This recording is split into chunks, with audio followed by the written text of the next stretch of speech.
Alors sans plus tarder, j'aimerais nous amener dans les Saintes Écritures et nous allons lire 3 portions des Écritures tirées toutes du Nouveau Testament. Évangile de Marc au chapitre 5. Ces 3 passages vont nous servir d'illustration, point de départ, en rapport avec le fondement que Dieu m'a mis à cœur de placer ce soir, fondement sur lequel nous allons bâtir à partir de demain. Marc chapitre 5 du verset 18 au verset 20. Comme il montait dans la barque, celui qui avait été démoniaque lui demanda la permission de rester avec lui.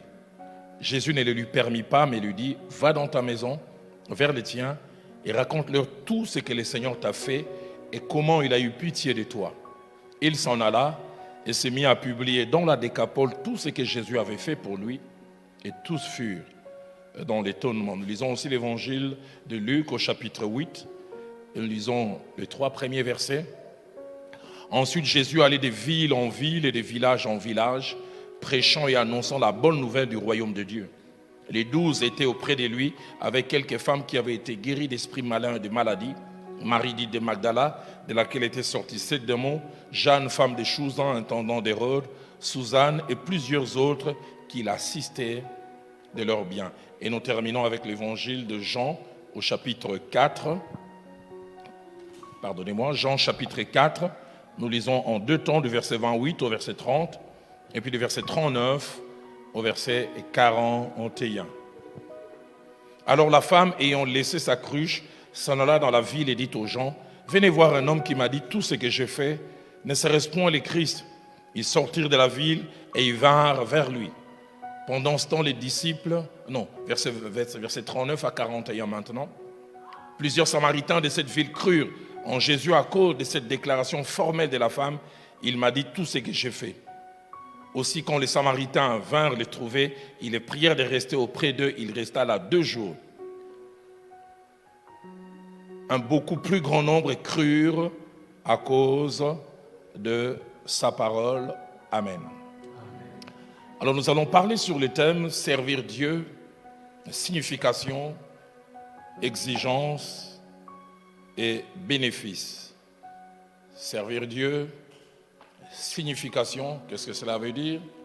Quelles sont les exigences et quels sont les bénéfices? Cet enseignement va s'articuler sur 3 points. Les tout premiers points, nous essaierons simplement de définir c'est quoi servir Dieu et nous placerons quelques principes, Dieu voulant 6 principes ce soir.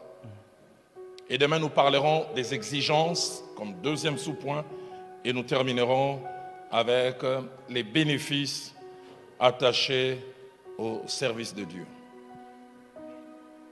Mais avant de bien définir la notion du service, c'est-à-dire servir Dieu, et voir les principes attachés à cette notion importante, il y a une mise au point qui est très très importante. Et dès le début, cette mise au point, c'est que servir Dieu n'appartient qu'à celles et ceux qui appartiennent au Seigneur réel.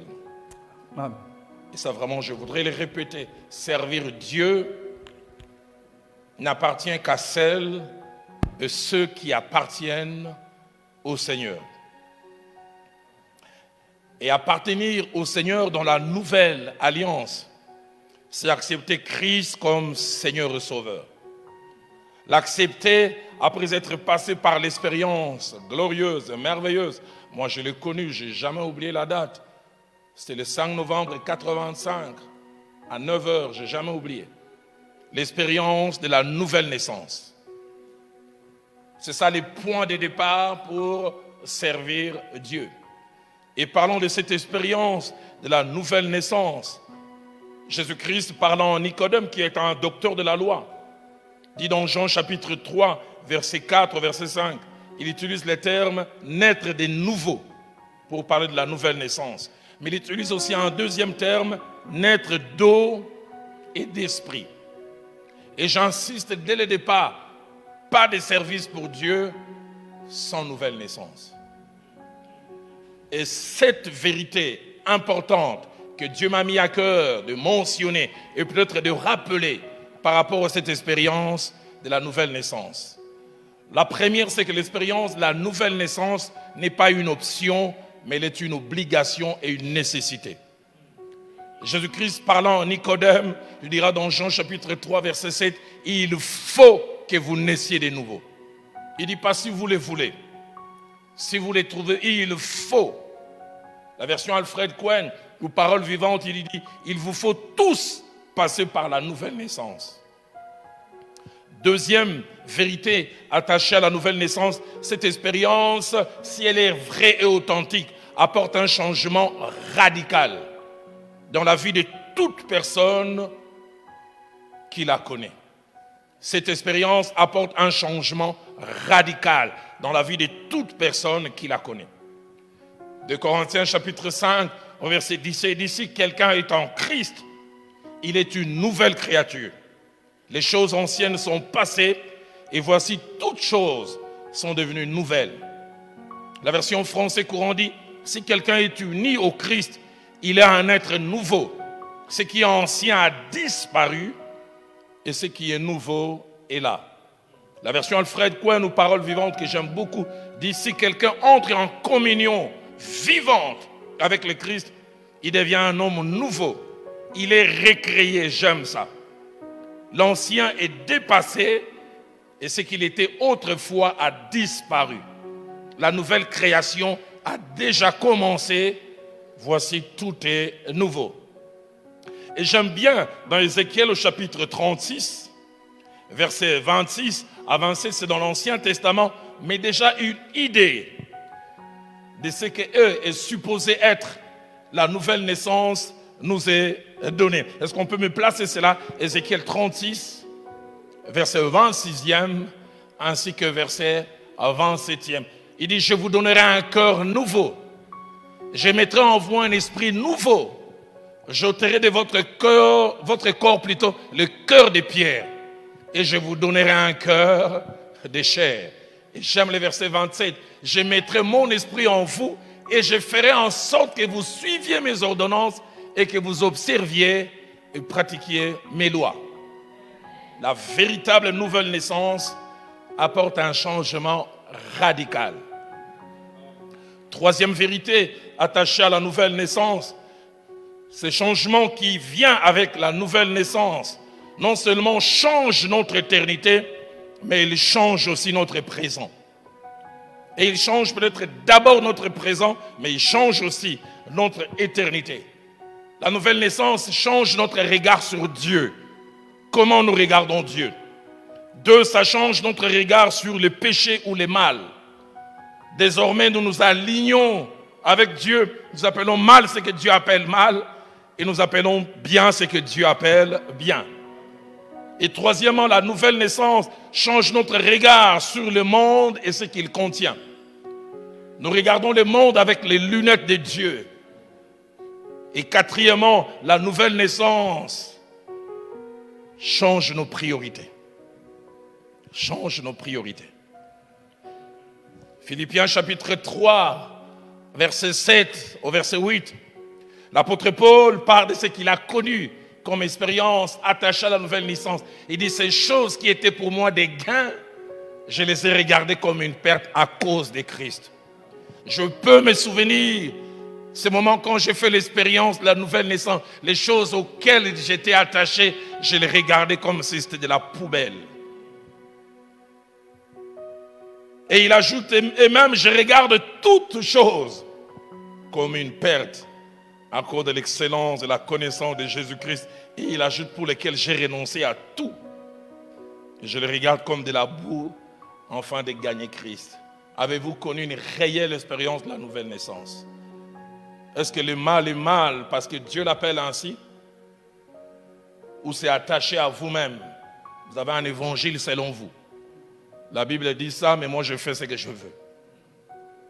Quatrième vérité attachée à la nouvelle naissance, c'est que la vraie expérience de nouvelle naissance n'est jamais un événement caché.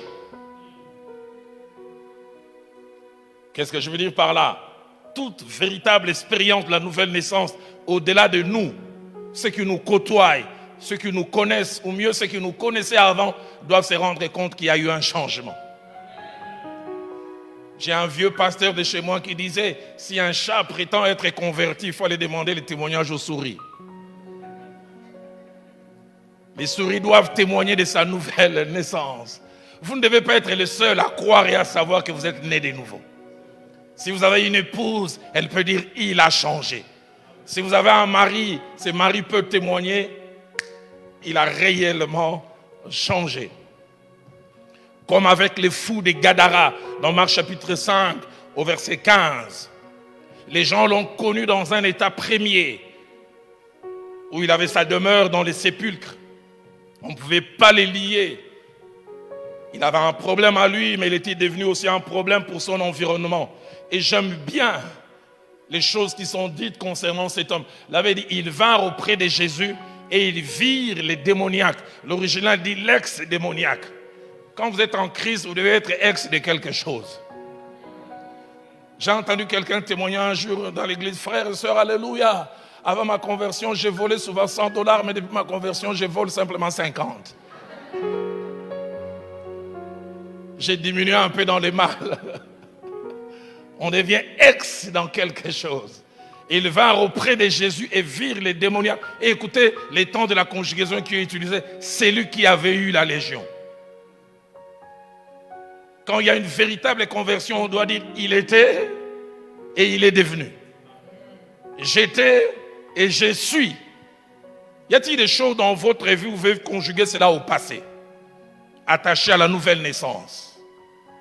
Ah, je me souviens avant la conversion, j'ai un père enseignant, il faisait payer les Minerval, c'est pas comme ici, et il ramenait les produits du Minerval à la maison. Et c'est à l'époque où j'ai commencé à m'intéresser aux jeunes filles, entre 15, 17, 18 et 20 ans. Et je faisais disparaître l'argent parce que je devais amener les jeunes filles au bal ou leur acheter quelques glaces. Et quand on me demandait qui avait pris, j'ai dit, voilà, j'ai rien vu. Malheur à toi si tu m'envoies amener les habits à la blanchisserie et que je trouve un billet dedans. Tu es sûr que ça ne va pas revenir. Mais après ma conversion, ma mère ne comprenait plus. On m'envoie déposer un habit, puis je viens dire, j'ai retrouvé un billet de $20 stacké. Il dit, Roland commence à ramener les billets.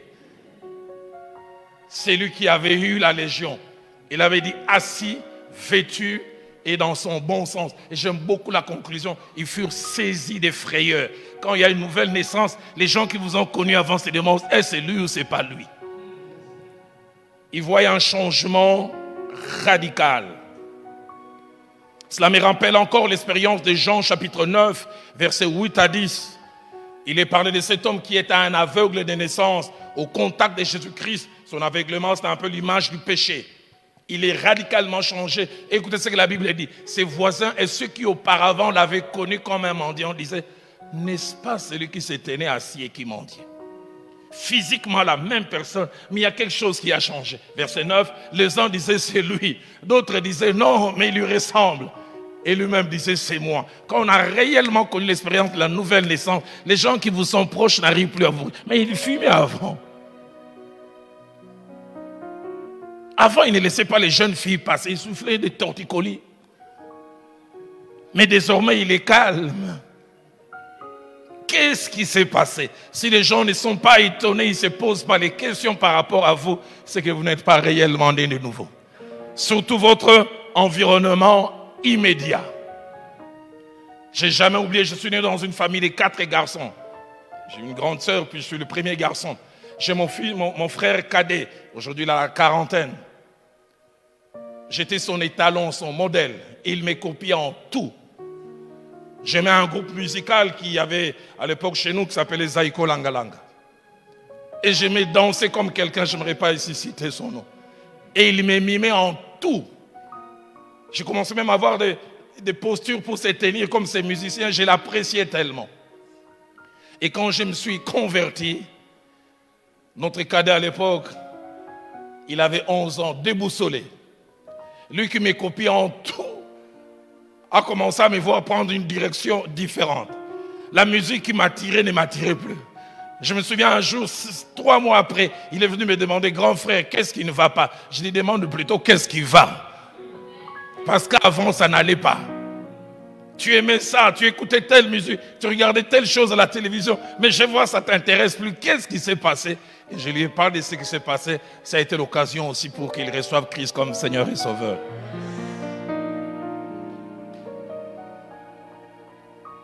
Actes des Apôtres, chapitre 9, verset 21, nous parle aussi de l'étonnement attaché à ce que Saul de Tarse, qui deviendra plus tard l'apôtre Paul, a connu comme expérience. C'était un adversaire de l'évangile. C'était celui qui combattait tous ceux qui étaient attachés à cette doctrine. Mais les gens sont étonnés. L'adversaire devient maintenant le fer de lance. Écoutez ce que la Bible dit quand ils l'ont entendu prêcher. Tout ce qu'ils entendaient était dans l'étonnement. Ils disaient, n'est-ce pas celui qui persécutait à Jérusalem ceux qui invoquent ces noms? Et n'est-ce pas, n'est-il pas venu ici pour les emmener liés devant leurs principaux sacrificateurs? Je n'ai jamais oublié, au moment de ma conversion, c'est mon voisin de droite à l'université qui a été parmi les premières personnes à témoigner de ma conversion. Parce qu'on s'échangeait toujours les réponses. J'étais le genre, examen de 5 questions, tu ne connais que 3. Et à la fin, tu demandes numéro 3. Mais il était étonné, désormais, je ne me retournais plus. Il s'est demandé qu'est-ce qui ne va pas. 5e vérité attachée à la nouvelle naissance. Cette expérience, tout en étant bonne, incontournable et indispensable, n'est pas une finalité. L'expérience de la nouvelle naissance, tout en étant une expérience bonne, incontournable et indispensable, n'est pas une finalité. Qu'est-ce que je veux dire par là? La nouvelle naissance n'est pas un point final, la nouvelle naissance est un point de départ. C'est le point de départ pour la sanctification qui a comme finalité la maturité et la ressemblance à Christ. Paul, dans Ephésiens chapitre 4, verset 13, nous parle de la finalité de la nouvelle naissance. Il dit pour que finalement nous atteignions l'état d'homme fait. Et il utilise un deuxième terme attaché à la finalité de la nouvelle naissance, que nous atteignions la stature parfaite de Christ. La nouvelle naissance nous accorde, j'aime beaucoup ce que mon pasteur le fait, Jacques-André Vernon disait. Il dit, la nouvelle naissance nous accorde une sainteté de position. Parce que par la justification, la sainteté nous a imposé. Mais au-delà de cette sainteté de position, désormais, nous devons avoir maintenant une sainteté des conditions. La sainteté des conditions, de position nous a imposé parce que nous acceptons Christ. Et j'aime comment mon pasteur liait cela avec Apocalypse chapitre 22, verset 11. Quand Christ parle, il dit que celui qui est saint se sanctifie encore. Que celui qui est saint des positions se sanctifie encore des conditions. Quand nous acceptons Christ comme Seigneur et Sauveur, le Seigneur veut nous regarder, mais Christ interpose et sa sainteté nous couvre. Sa sainteté nous a imputé et Dieu ne peut voir nos manquements. Mais quand Christ nous protège auprès du Père, après lui-même se retourne, il dit, je t'ai protégé auprès du Père, mais marche vers ma stature. Et c'est ça la sainteté des conditions. C'est pourquoi j'ai dit la nouvelle naissance n'est pas un point final. C'est plutôt un point de départ. 6e vérité avant-dernière attachée à la nouvelle naissance, c'est que la nouvelle naissance crée un ensemble de personnes qui constituent la pépinière d'où Dieu va tirer ses serviteurs. Le nouveau-né sont la pépinière où Dieu vient tirer ses serviteurs. Dieu ne tire jamais ses serviteurs du monde ou d'ailleurs. Il les tire de la grande pépinière appelée les nés de nouveau. Et il les renvoie vers le monde d'où ils sont sortis pour les gagner. Placez-moi Acte 26 ou verset 17. J'aime comment l'apôtre Paul, il en parle. Écoutez ce que le Seigneur lui dit. Je t'ai choisi du milieu de ce peuple et du milieu de païens. Mais il dit encore, vers qui je t'envoie. Je t'ai tiré là-bas, mais c'est là aussi que je te renvoie pour l'exercice du ministère. Septième et dernière vérité qui s'est vraiment imposée dans mon cœur. Et quand je préparais cet enseignement, l'Esprit de Dieu a insisté pour que j'en parle. La septième vérité, c'est que l'une des faiblesses de l'Église aujourd'hui est d'avoir en son sein des personnes qui n'ont jamais connu l'expérience de la nouvelle naissance ou qui l'ont connue et qui ont rétrogradé, mais qui continuent à servir.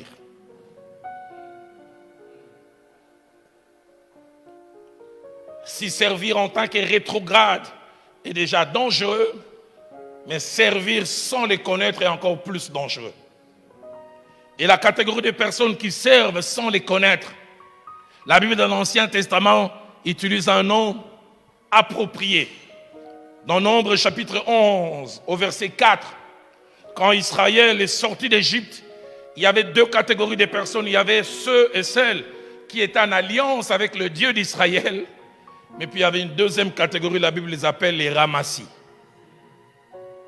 Les ramassis, qui n'avaient rien à voir avec Dieu. La Bible dit, les ramassis des gens qui se trouvaient au milieu d'Israël furent saisis des convoitises. Ils n'ont aucune relation avec Dieu, mais ils se sont engouffrés dans le groupe de ceux qui sont sortis d'Égypte. Qu'est des ramassis aujourd'hui dans la maison de Dieu? L'apôtre Paul les appellera plus tard dans le Nouveau Testament des faux frères. Des faux frères, des faux enfants de Dieu. Dans 2 Corinthiens chapitre 11, verset 26 et Galates 2, verset 4, ils les appellent des faux frères. J'aime beaucoup la version seconde 21, ils les appellent des prétendus frères. Quelqu'un qui prétend, donc il n'est pas ce qu'il dit. L'apôtre Jean dira plus tard, il dit, ils sont au milieu de nous, mais ils n'étaient pas des nôtres. Combien de fois l'évangile est aujourd'hui traité avec dédain à cause de ces gens qui sont au milieu de nous, mais qui ne sont pas des nôtres. Et ce soir, je voudrais, avec la grâce de Dieu, parler juste de 6 principes attachés au service, avant demain de parler des exigences et des bénéfices, Dieu voulant. Le tout premier principe, c'est que servir Dieu est la finalité et la vie normale de tout croyant. Je voudrais le répéter, servir Dieu est la finalité et la vie normale de tout croyant. Qu'est-ce que je veux dire par là? Je veux dire, si quelque temps après le salut, un croyant dans son église locale ne sert pas, alors il y a un problème. Un problème venant de 2 sources. Soit un problème venant du croyant ou de la croyante, ou alors c'est un problème venant de la chair. La chair qui, par l'enseignement, n'arrive pas à faire prendre conscience aux gens qui doivent se mettre au service du Seigneur. Mais le service, c'est la vie normale. Marc chapitre 5, versets 18 à 20 que nous avons lu. Qu'est-ce qui se passe? Ces fous, des Gadarins, au contact avec Christ, sa folie, son état mauvais est parti. Il retrouve la lucidité, il retrouve les bons sens. Il présente une requête. La Bible dit, comme il montait dans la barque, celui qui avait été démoniaque lui demandait la permission de rester avec lui. Il veut jouir de la présence de Christ. Mais écoutez ce que la Bible dit, verset 19. Jésus ne le lui permit pas, mais il lui dit, va dans ta maison, vers les tiens, et raconte-leur tout ce que le Seigneur t'a fait et comment il a eu pitié de toi. Je ne veux pas seulement que tu juges de ma présence, j'aimerais que tu deviennes un instrument de l'expansion de mon travail. Mon pasteur donnait toujours cette belle phrase que je n'ai jamais oubliée. Il dit, tout véritable sauvé est sauvé pour servir. Nous sommes sauvés pour servir. Après le salut, Dieu ne nous garde pas comme dans une salle d'attente en attendant l'enlèvement et que nous allions vivre avec lui éternellement. Après le salut, il veut que nous soyons utiles. Et cet homme a voulu s'attacher à Christ qui lui a dit non. Mais écoutez le verset 20, qu'est-ce que j'aime ça? Il s'en alla et s'est mis à publier dans la Décapole tout ce que le Seigneur avait fait pour lui. Et toutes firent dans l'étonnement. La Décapole, c'est une contrée de 10 villes, enrichie d'un évangéliste qui hier était fou, qui hier était bon à rien. Est-ce que vous servez dans votre église locale? Luc chapitre 8, versets 1 à 3. Je pense que Dieu voulant, nous reviendrons sur cela demain. Des femmes qui avaient été sauvées, délivrées d'esprits malins, de toutes sortes de maladies. J'aime ce que ma Bible dit à la fin du verset 3. Elles assistaient Christ et leurs biens. Touchées par lui, elles commencent à mettre des choses à son service. Je voudrais vraiment le répéter, sauver pour servir. Nous l'avons lu aussi dans Jean, au départ, chapitre 4, versets 28 à 30, versets 39 à 41. La femme samaritaine, au contact avec Christ, elle est touchée. Et elle laisse même sa cruche. Tout ce pourquoi elle était venue au puits. Elle commence à aller parler. Venez voir un homme qui m'a dit tout ce que j'ai fait. Et j'aime ce que ma Bible dit. Les gens de cette ville crurent.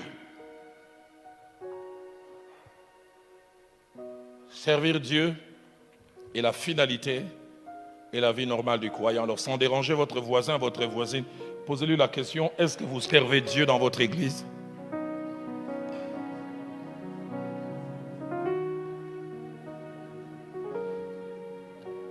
Deuxième principe important attaché au service, c'est que les services et la réponse du croyant ont l'amour de Dieu.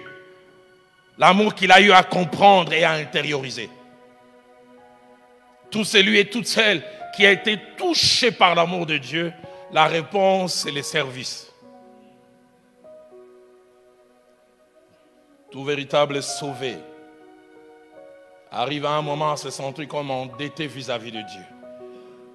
Nous sommes en train de célébrer la mort du Christ et tout sauvé qui fait cette expérience arrive à avoir ce sentiment que le psaume 116 au verset 12, quand le psalmiste dit « Comment rendrai-je à l'Éternel tous ses bienfaits envers moi ?» Celui qui a connu le salut, qui a été touché, il se sent comme endetté. Je dois faire quelque chose pour celui qui a tout fait pour moi. C'est pourquoi je dis la vraie et la première base du service, c'est l'amour qu'on a eu à comprendre.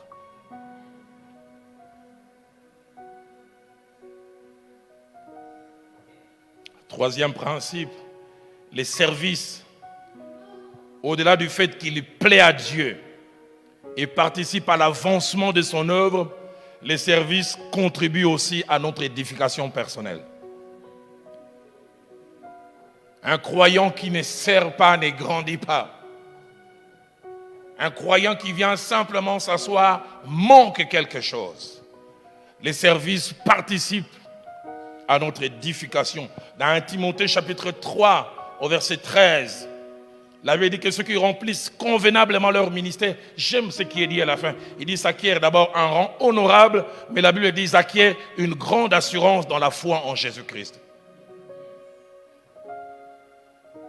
Quel bonheur que de servir le Maître.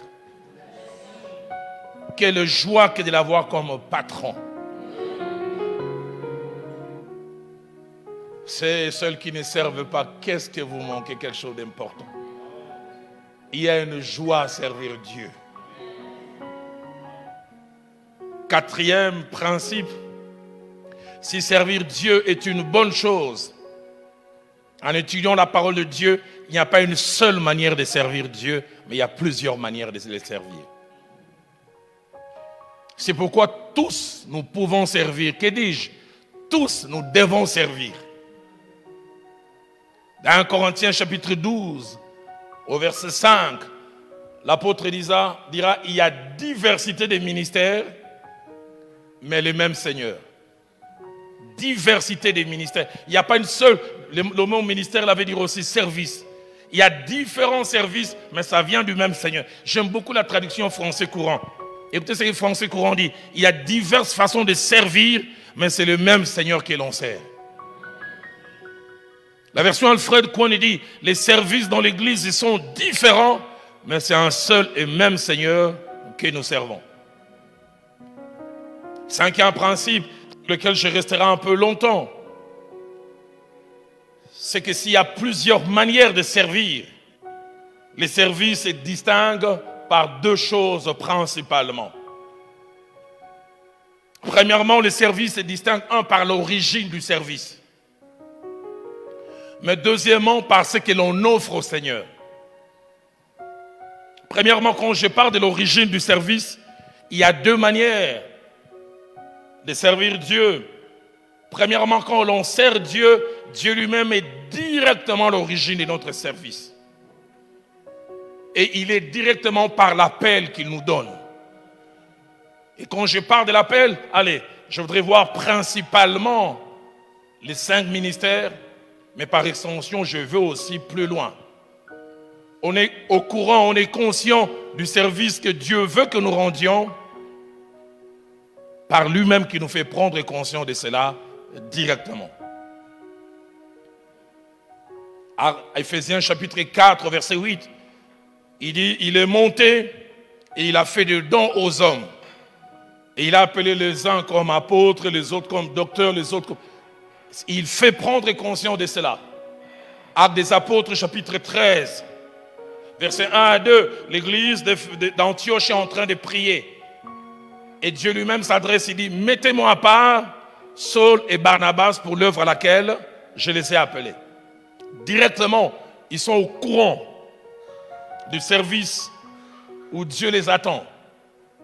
Matthieu chapitre 4, verset 19 à 20. Pierre et son frère André, ils étaient en train de pécher. Il les rencontre et dit, suivez-moi et je ferai de vous pêcheurs d'hommes. Les temps me manqueraient de parler aussi même de Matthieu, aussi appelé Lévi, qui était un péagier. Au contact direct, et il est appelé. Mais deuxième façon par rapport à l'origine, on peut être au courant et conscient du service que l'on doit rendre indirectement. Quand je dis indirectement, je veux dire, Dieu peut passer par les leaders spirituels pour nous faire connaître ce qu'il veut que nous fassions.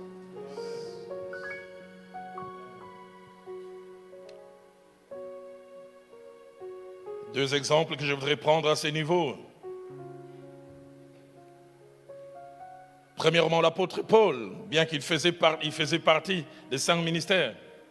L'apôtre Paul, quand il s'est converti, il n'a pas été directement lui-même au courant du service qu'il devait rendre. Le Seigneur a dû utiliser Ananias. Il dit, va dire à cet homme que c'est un instrument que j'ai choisi, qui amènera mon nom devant les rois, devant les nations et devant les fils d'Israël.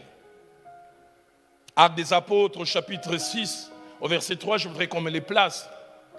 Là, c'est le choix des diacres. Il n'y a pas eu un ainsi dit l'Éternel. Un problème s'est présenté dans l'église. On dit, c'est pourquoi, frère, choisissez parmi vous. L'humain a un rôle à jouer. Et puis on met même des critères. Cet homme, 1, de qui l'on rend un bon témoignage. 2, qu'il soit plein d'Esprit Saint et de sagesse. Et il dit que nous chargerons de cet emploi. Là, ce n'est pas Dieu directement. L'apôtre Paul, écrivant à son fils dans la foi, Tite, il dira dans Tite chapitre 1er, verset 5, je voudrais qu'on me les place. Tite chapitre 1er, verset 5. Il dit, je t'ai laissé en Crète, afin que tu mettes en ordre ce qui reste à régler, et que selon mes instructions, tu établisses tes anciens. C'est toi qui établis. C'est toi qui confies la charge. J'insiste sur ça. Il y a des services, mais 2 origines différentes. Dieu directement, mais le leader aussi peut jouer un rôle. Mais deuxième chose qui distingue notre service, c'est ce que nous offrons à Dieu. Je vais juste parler de cela un peu aujourd'hui, mais je vais étayer dessus, Dieu voulant, demain. Notre service est distinct par ce que nous offrons à Dieu. Et mon pasteur qui m'a enseigné ces choses il y a plus de 35 ans, il utilisait ces sigles pour parler des 3 T en français. Il dit certains offrent leur temps. Deuxièmement, d'autres offrent leur talent. Et troisièmement, certains offrent leur trésor. Les 3 T. Tous nous servons Dieu, mais certains offrent simplement leur temps. D'autres offrent leur talent.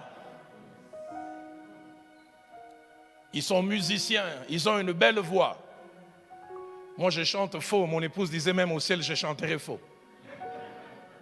J'assassine les solfèges. Les demi-tons, c'est ma spécialité. Mais il y a des gens, Dieu leur a donné cela. Quelqu'un peut servir Dieu avec ses muscles.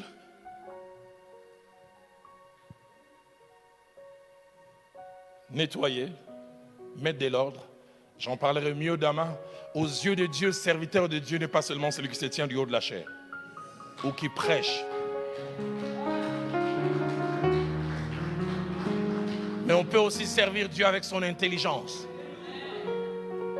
J'ai été pasteur d'église titulaire durant 6 ans. J'ai connu des frères et sœurs, ils n'ont jamais chassé un démon, ils n'ont jamais reçu une parole de connaissance, mais ils nous aidaient dans l'administration. Chaque mardi, on avait un comité de gestion et ils quittaient leur travail séculier. Ils venaient chaque fois de 18h à 22h et ils planifiaient des choses. Inconnus des gens, mais sans eux, l'église ne marcherait pas. Et chez nous, les pentecôtistes, les plus intelligents, les plus utiles, ce sont ceux qui entrent en transe, qui fait tomber les gens. Mais aux yeux des gens, même cet homme qui offre son cerveau est un serviteur de Dieu. J'aimerais dire à ceux qui viennent placer ces instruments et qui font les balances. Allô, allô, allô, vous n'êtes pas moins serviteur de Dieu que moi. Vous l'êtes autant que tout le monde. On peut servir Dieu, comme je dis, en offrant son temps, son talent et son trésor. Les trésors, j'en parlerai beaucoup demain. Luc chapitre 8, verset 3. Ces femmes qui avaient été guéries d'esprits malins, elles n'étaient ni à l'intercession, ni à la chorale. Il avait dit, elles assistaient Jésus de leurs biens. Leur façon de servir, c'est leur trésor. Les moyens qu'ils mettaient au service de Dieu. J'en parlerai beaucoup demain, Dieu voulant. En montrant combien la libéralité est un véritable appel. J'ai connu dans mon parcours ministériel des gens qui ont un véritable appel de la libéralité. Ils donnent sans calculer.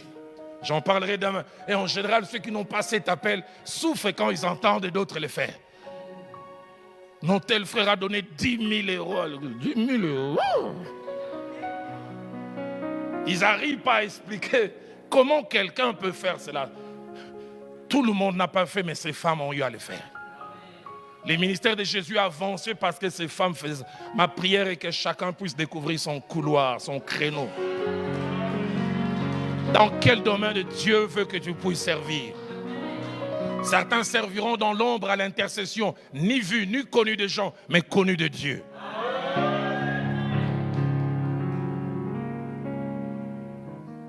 Plaise à Dieu que chacun de nous offre quelque chose. Soit de son temps, soit de son talent, soit de son trésor. 6e et dernier principe ce soir avant d'éclore, c'est que si Dieu veut et aime que nous puissions les servir, il veut que nous puissions y mettre la manière. Dieu ne veut pas seulement qu'on les sert. Dieu veut qu'on les sert en mettant la manière. Et quand je parle ainsi, je n'ai jamais oublié, je faisais ma formation théologique à Nairobi au Kenya. Et je devais prêcher durant 3 jours à la communauté congolaise de la ville. Ils étaient venus durant 3 soirs, chaque fois plus de 800 personnes. Et mon thème était sur l'enfer. Le premier jour, mon thème était carte postale de l'enfer. J'ai juste présenté l'enfer. Je n'ai jamais oublié. Il y avait un monsieur, on m'avait dit qu'il avait 2 doctorats en lettres et puis je ne sais dans quel domaine. Vous savez, ces gens de personnes tellement intelligentes, quand ils portent les lunettes, ils portent par là, ils portent là. Et vous ne savez pas si vous voient à partir d'où. Pasteur Alain, j'ai fini de prêcher. Je vois ces messieurs qui s'avancent, il avait la 60aine. Et il me serre la main et dit, jeune homme, tu es courageux, hein? Tu parles des choses imaginaires, mais avec énergie.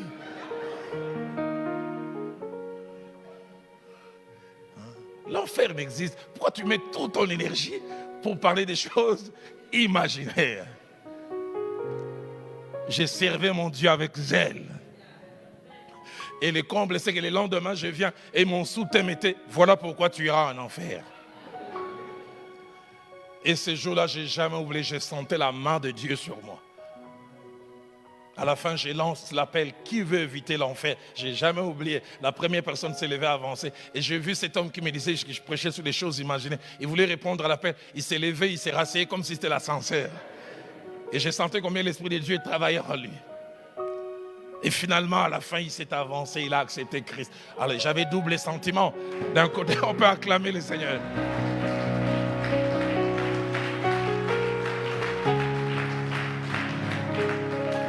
D'un côté, j'étais content qu'il ait répondu à l'appel. Mais au fond de moi, je n'ai pas manqué un peu d'humour. J'ai dit, ah bon, il veut éviter des choses imaginées.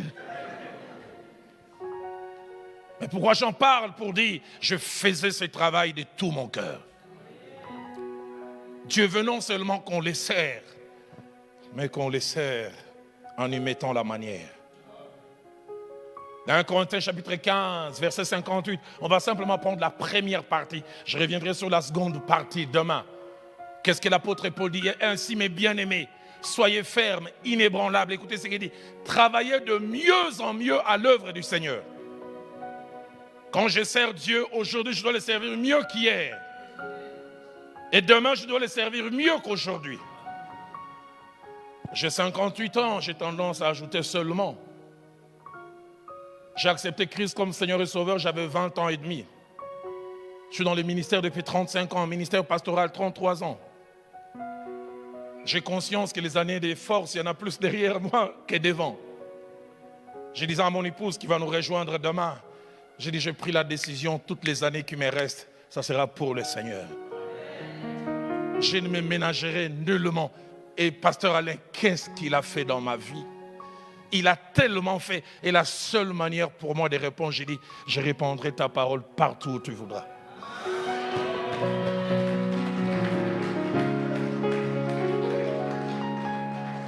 L'année passée, au mois de février, à peine Covid fini dans notre pays.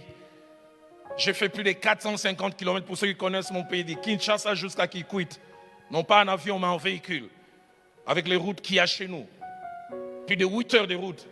J'arrive à 16h et à 18h, je commence à prêcher. Et je prêchais chaque jour 2 fois.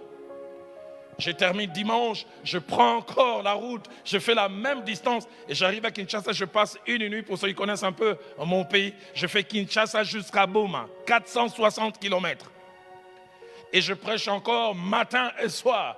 Et un ami m'appelle, il dit, pourquoi tu te poumonnes comme ça? Je dis, je réponds à celui qui m'a aimé depuis ma jeunesse et celui qui a tout fait pour moi.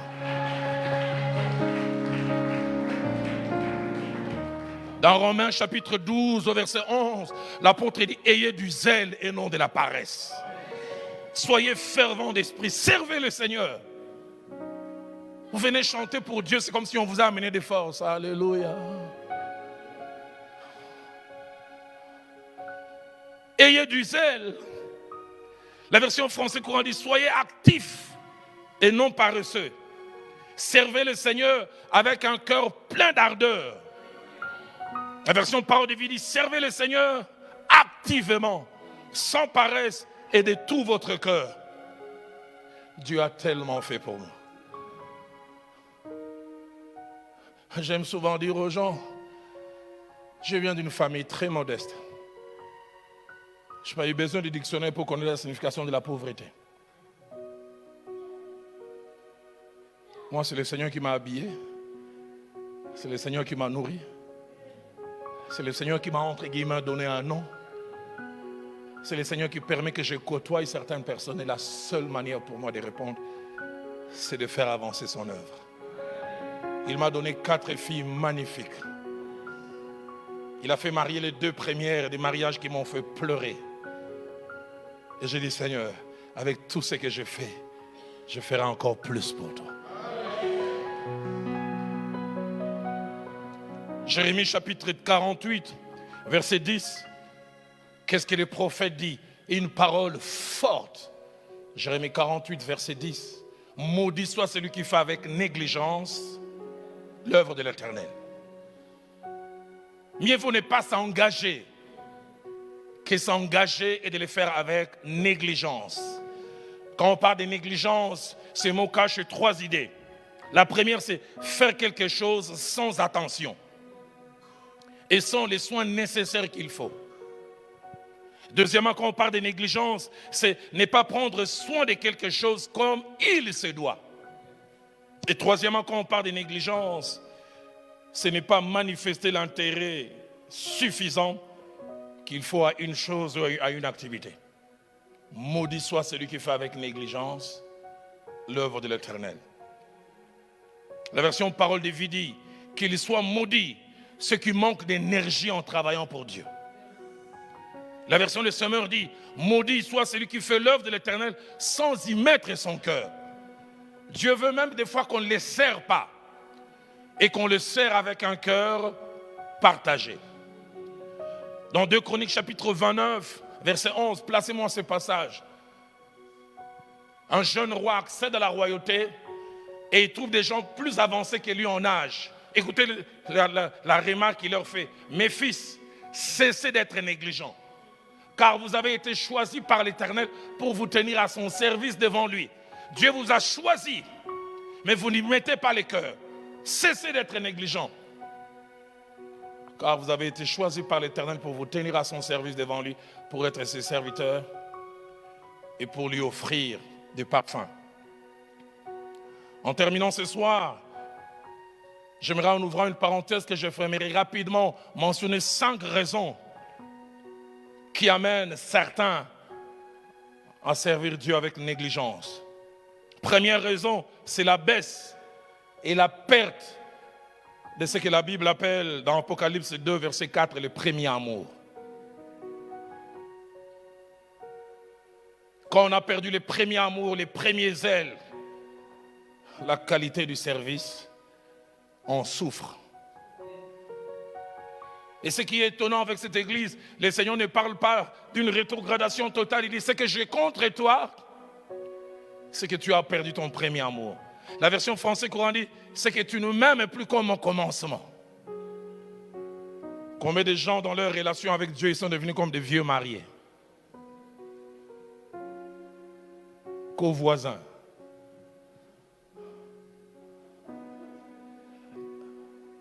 Quand on a perdu le premier amour, les services baissent. Deuxième chose qui nous rend négligents de l'œuvre de Dieu, c'est la non-intériorisation au sujet de celui que l'on sert. On arrive à oublier, hommes, femmes, vous ne servez pas une église locale d'abord. Vous ne servez même pas un pasteur. J'ai vu des fois les gens à l'église, parce qu'ils sont fâchés contre le pasteur, ils ne servent plus. Le pasteur a oublié mon anniversaire. Je ne vais pas chanter. Oh, qui tu sers?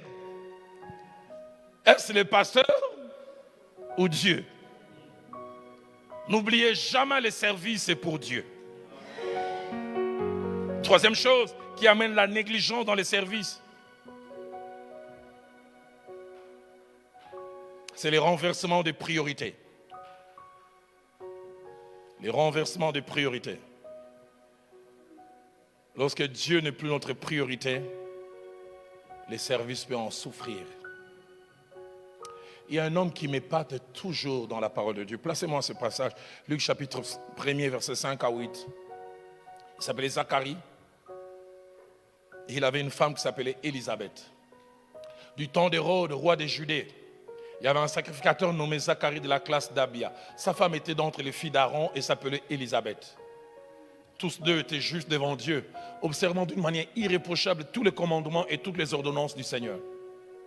Ils n'avaient point d'enfants, parce qu'Élisabeth était stérile et ils étaient l'un et l'autre avancés en âge. Tout pour dire, je sers le Seigneur, mais ne me donne pas des enfants. Alors j'arrête. Mais écoutez ce que le verset 8 dit. Or, pendant qu'il s'acquittait de Zacharie, de ses fonctions devant Dieu, selon les tours de sa classe, il désire avoir un enfant, mais Dieu tarde. Mais ses priorités, ce n'est pas d'abord l'enfant, c'est le service. Je continuerai à servir ce Dieu même s'il ne me donne pas. J'ai appris toutes ces années que je suis dans le Seigneur. La plupart des fois, quand nous nous occupons de l'œuvre de Dieu, Dieu s'occupe de tout ce qui nous concerne.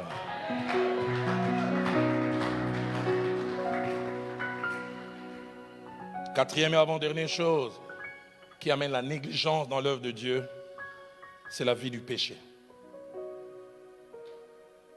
Le péché nous éloigne du service. C'est l'un des grands assassins du service.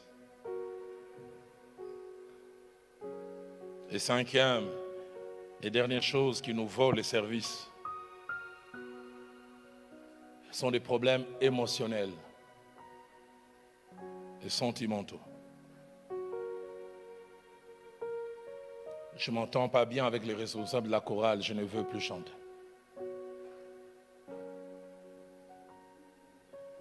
Le leader de la chorale a oublié d'annoncer que ma tante était morte à Bangui. Et au deuil, personne n'est venu. Je ne viendrai plus. Ce soir, en terminant, j'aimerais mentionner un passage interpellateur. Placez-moi Proverbe 18 au verset 9. Qu'est-ce que ma Bible à moi dit? Ma Bible dit quelque chose de grave.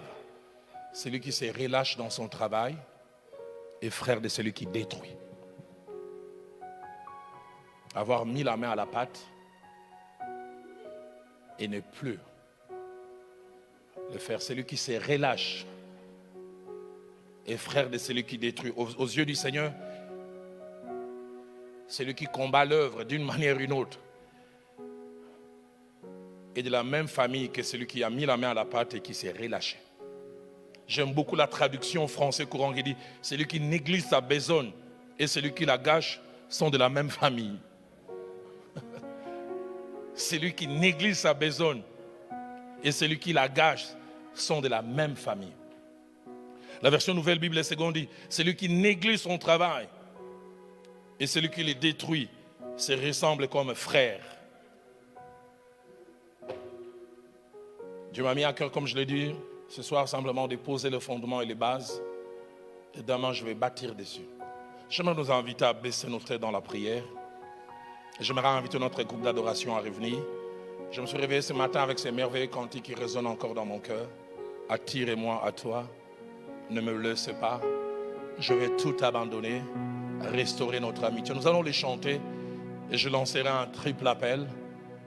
J'inviterai le pasteur Alain à venir prier. Chorale, remontez avec moi.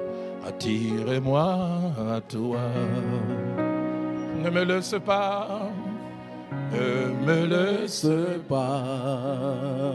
Je veux tout abandonner, je vais tout abandonner. Et restaurer notre amitié. Et restaurer notre amitié. Tu es mon désir, le seul désir. Tu es mon désir. Je ne veux que toi, toi seul. Je ne veux que toi. Rien ne peut te remplacer, rien.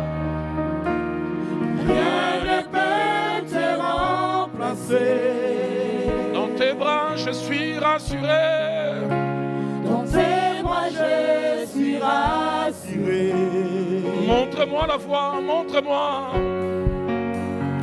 Montre-moi la voie qui me ramène à toi. Alléluia, tu es tout pour moi. Hey. Tu es tout pour moi. Sans toi, sans toi, sans toi, je ne peux vivre. Tu es tout pour moi, papa. Tu es tout pour moi. Ramène-moi. Garde-moi près de toi. Est-ce qu'on peut lui dire encore, tu es tout, tu es tout, tu es tout pour moi, papa. Tu es tout pour moi. Sans toi, sans toi, sans toi, je ne peux vivre. Tu es tout pour moi. Tu es tout pour moi. Alléluia.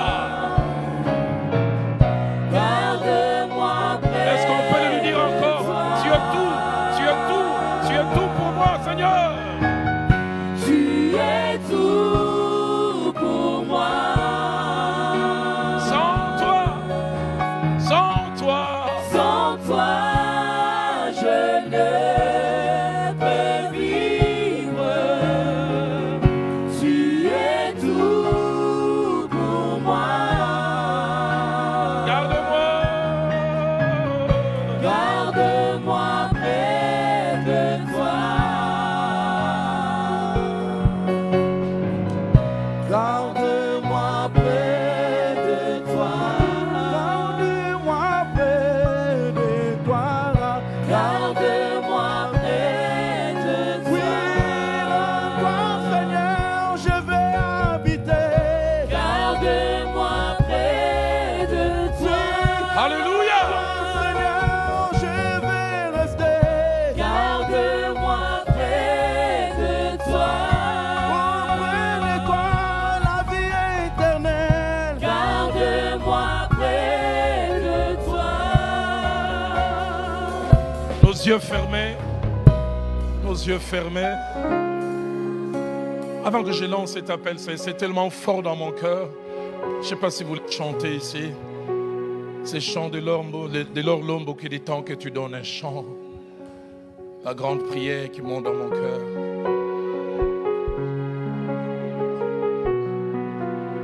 Plus qu'un chant, c'est une prière que je t'ai fait ce soir au travers de ces chants. Chorale, aidez-moi à chanter ces cantiques. Qui montent dans mon cœur. Gardez ton ciel ouvert pour moi. Fais de moi un vase pour ta gloire et que ma vie te plaise à jamais. Alléluia. Que chaque jour je demeure à tes pieds. Chaque jour. Pour t'offrir ma vie en sacrifice, comme un parfum de bonne odeur qui s'offre à chaque instant, à chaque heure, sans que tu donnes un chant. Je te donne mes louanges. Je promets à chaque Je instant. promets à chaque instant de te chanter avec les anges, tant qu'il y aura la vie dans ce corps mortel. Oui, je ne cesserai pas de t'adorer. Je ne cesserai pas.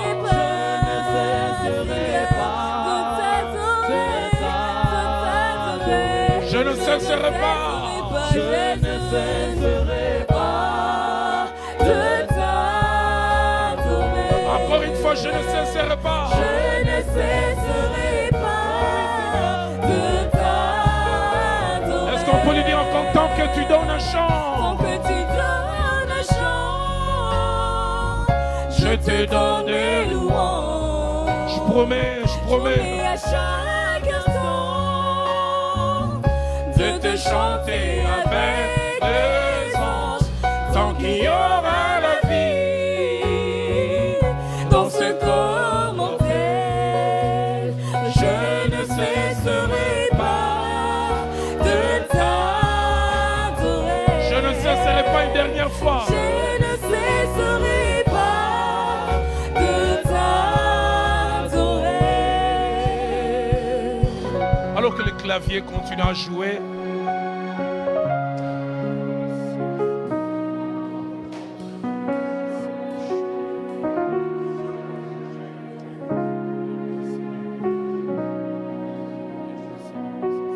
aïe, aïe, aïe, aïe, ces vieux cantiques d'autrefois montent dans mon cœur. Entre tes mains, j'abandonne tout ce que j'appelle le mien. on ne permet On ne permet à personne, Seigneur, dans. Est-ce que quelqu'un peut dire avec moi, oui, prends tout. Oui, prends tout, Seigneur. Oui, prends tout. Seigneur.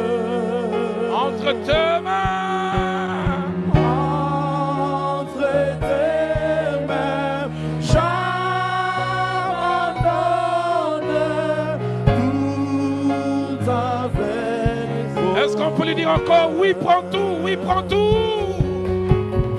Oui, prends tout, Seigneur. Oui, prends tout, Seigneur. Entre tes mains. Entre tes mains, j'abandonne tout avec bonheur. Je vais lancer 2 appels. Celles ceux qui répondront au premier ou au deuxième vont s'avancer. Mais pour les 3e appels, vous lèverez simplement la main là où vous êtes. Pasteur Alain, tu peux monter parce que tu prieras tout à l'heure pour ces 3 catégories de personnes. Le premier appel que je voudrais lancer, y a-t-il quelqu'un qui à lui et à l'écoute de cette parole dit Seigneur, je te connais depuis quelques mois, depuis quelques années, mais permettez-moi les termes, je suis un chômeur dans ta maison. Je ne fais rien. Je ne suis qu'un adhérent dans une église, ici ou ailleurs. Je viens suivre les cultes, jouir de tout ce que Dieu fait ou nous donne, mais je ne mets rien à la disposition, ni mon temps, ni mon talent, ni mon trésor.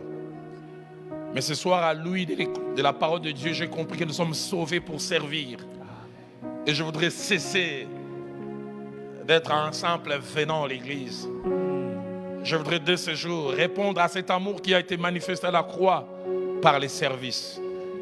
Si vous êtes là, avancez.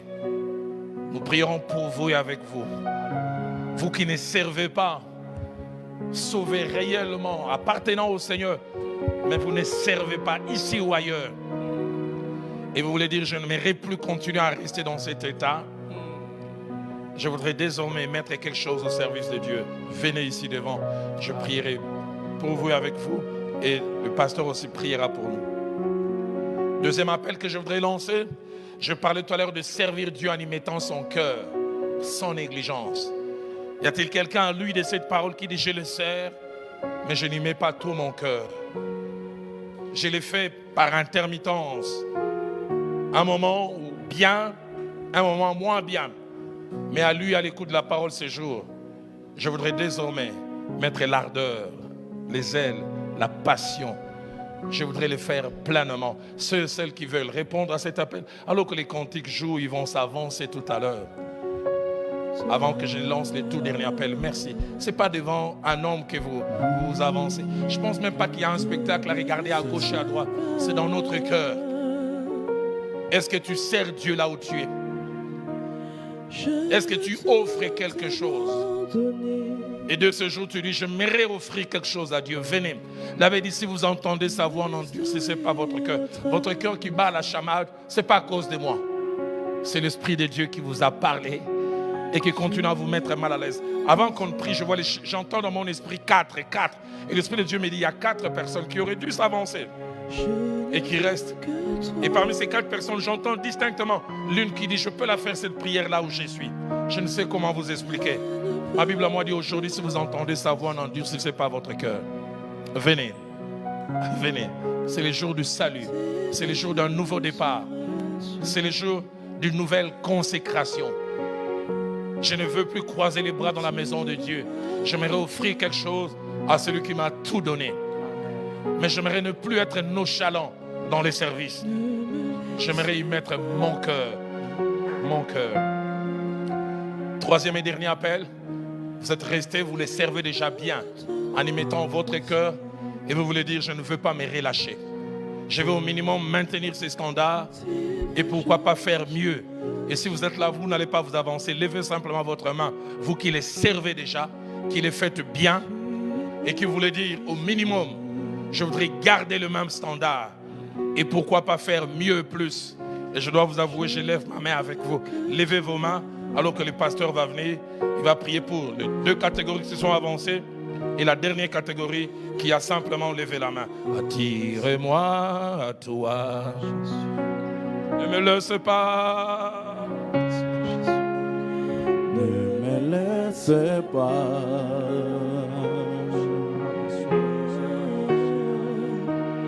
Je veux tout apporter. abandonner et restaurer notre amitié. Ah oui, oui, c'est un appel de Dieu ce soir.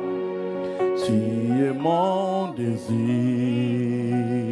Jésus, je ne veux que toi.